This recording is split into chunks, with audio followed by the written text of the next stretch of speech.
So I'm in Seattle right now. I've been here for a couple of years, and I want to talk about why I think this is the best place for software engineers, especially for those with a family. Even if you don't have one, that's fine too. I think it's a really great place to live.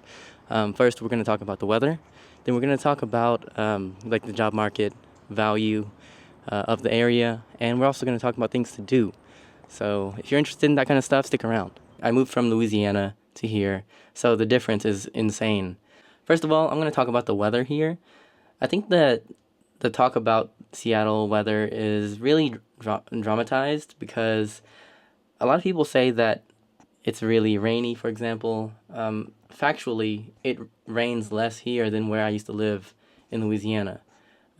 It also rains less here than in New York City, but people really associate it with rain a lot because of the overcast skies. So the difference is that it drizzles, I guess, relatively often. Not every single day or anything kind of often, but it is very common to have an overcast sky where you had this like thick layer of cloud in the sky that's just covering the sky. I don't know if you've ever seen anything like this. Coming from Louisiana, I wasn't really accustomed to seeing this kind of like thick cloud cover. It's like a gray blanket on the sky. But it's kind of weird because you can still see perfectly fine, but it's just kind of dreary looking, I guess.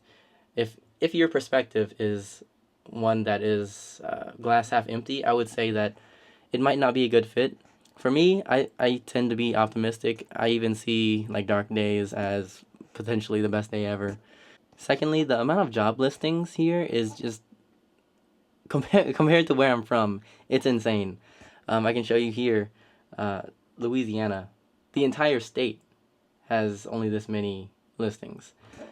Compared to the greater Seattle area, there are a lot more, over 5,000. So that's pretty wild. Compared to the tech hubs, like the Bay Area, I mean, the Bay Area, it has almost double of what Seattle has. But I would say it's still a respectable number, and I wouldn't feel as scared if I lost my job here as a state where the jobs are so few. Also, like New York City has a small percentage higher than the Seattle area, but I think it's acceptable for the value of where you're living, basically. So that moves to my next point here, the value of the area. So you can save like up to 50% of your housing costs by living in Seattle versus like New York City or the Bay Area. You can see here a house was sold last month in San Francisco for this obscene amount of money. Whenever Seattle, you can get a similar home for less than $1 million. And then, yeah, same story with New York City. It's pretty expensive, especially if you want to live in a desirable area. And I think taking like 20-30% of a cut on the amount of jobs is reasonable here for a much cheaper place to live. The last one might be kind of like a counterpoint. If you're single, then you might want to live in New York City to remediate that. Seattle, I see a lot of families here, and I can see why. It's a really, really good place to raise a family, especially in like the suburban, like metro area.